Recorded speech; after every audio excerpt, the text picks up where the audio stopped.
Okay, so if you got yourself a lawnboy all-wheel drive push mower and you're having issues with the back axle, one wheel wonder, or you're having a tire, lock up on you or anything like that, I got the trick for you. It's perfect. This inside the back axle, there's a gearbox, and I'll quickly show that to you. Hold on. The back axle is housed in this gearbox area right here. It's kind of a bear to get the whole assembly out, but there's two bolts on each side that hold the carrier in. Take those two out, and then you take the, what is there, 1, 2, 3, 4, 5, 6, 7, 8 screws that take that case apart. You need to clean all that shit out anyway, but then there's a worm gear here, the belt driven through here, and there's a spring assembly here that disengages the all-wheel drive system. This will work on two-wheel drive too, I would about imagine, but for this one in particular, it's got a differential in the back. The problem with this one is the differential would only allow one tire in the back to spin. This is the two outdrive gears, and it actually acts much like a Detroit locker style. Inside the two gears, two gears, you have this assembly right here.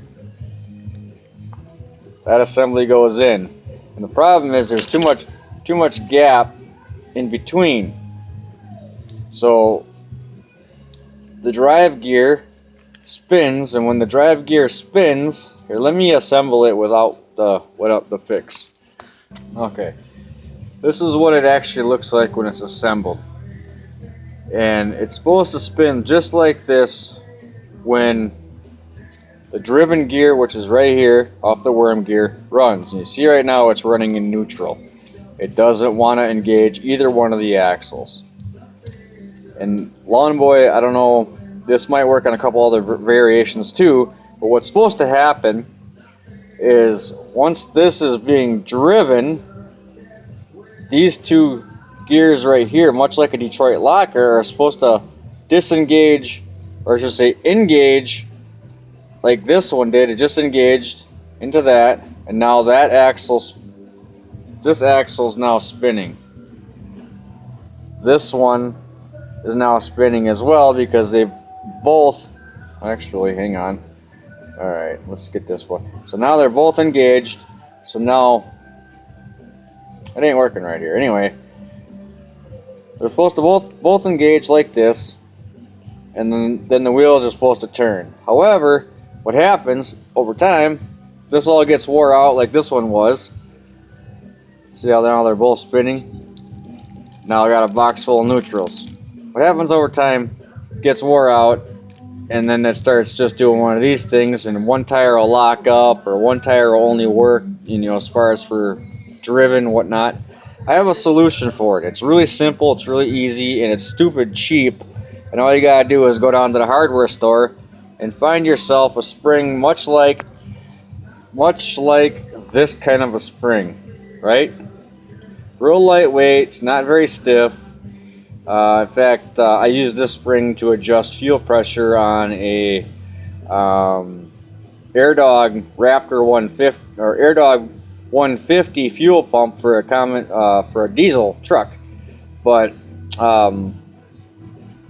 the particular spring that I used, which is this spring right here, I cut down into two different pieces. This one, when I did testing for fuel pressure, it was roughly 25 pounds of fuel pressure is what this created. So you cut two pieces of that spring, which started out at this length right here. You cut a couple pieces off of it, one side of each end. So you're left with a center section looking like this. You can just go ahead and toss this in the garbage. So what you do to make this all work properly again and perform much better is do this. With the cutoff spring, you can see where I installed it. It's installed right there.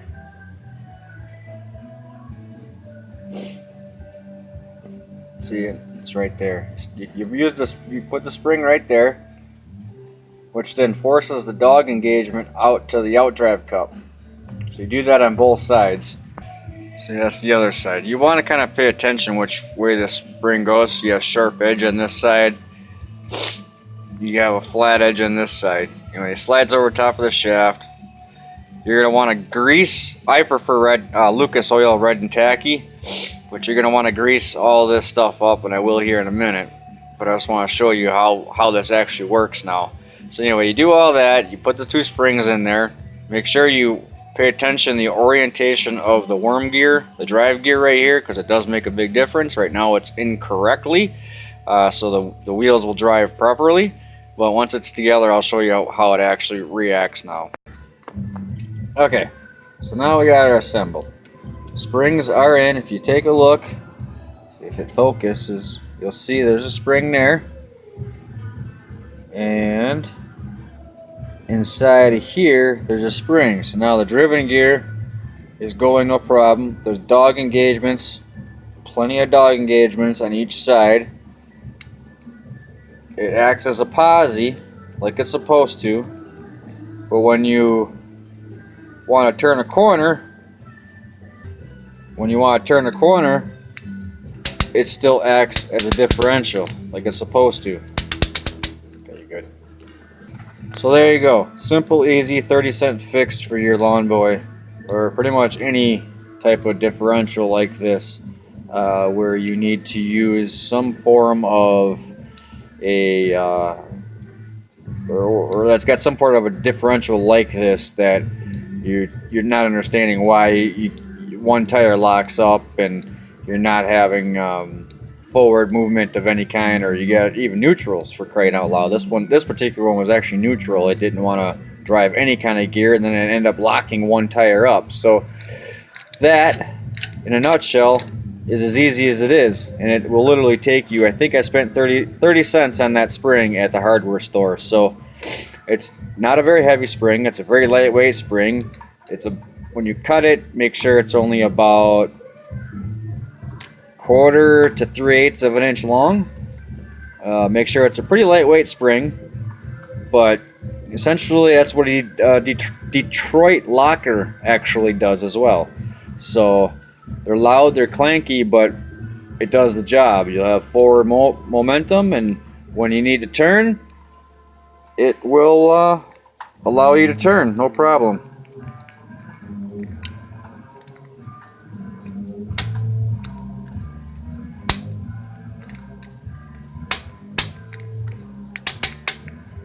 Just like that. So this one I'm gotta take it back apart and grease anyway, so, and then put it back in. Always make sure to grease everything real good. Like I said, my grease of choice is Lucas Red and Tacky for inside the gearbox. We're going to use marine grade grease on the outdrive hubs for where the tires go and stuff. So, but yeah, that's as easy as it is. So good luck to whoever else wants to do this.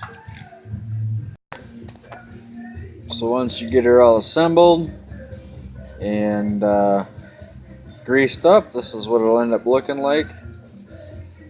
Once the grease is in there, it quiets to clunk down quite a bit. But even with Detroit lockers, which is the most popular thing, this is much like what a Detroit locker actually is. You can adjust your Detroit locker by the spring tension that it has on the dog rings. So very, very simple, very easy to do. 30 seconds on your lawnboy, and there you go. It doesn't take long to pull this stuff apart. I also grease down inside of here, grease the bearings, whatnot, and yeah, you'll for sure have yourself full drive mode, which is quite nice. And I'll show you when it's all put back together. So once you get everything all done and said with greasing that, go ahead and use marine grease on the outdrive gears, like that. Take your wheel hubs that actually have the driven gears, grease those with marine grease because it's waterproof.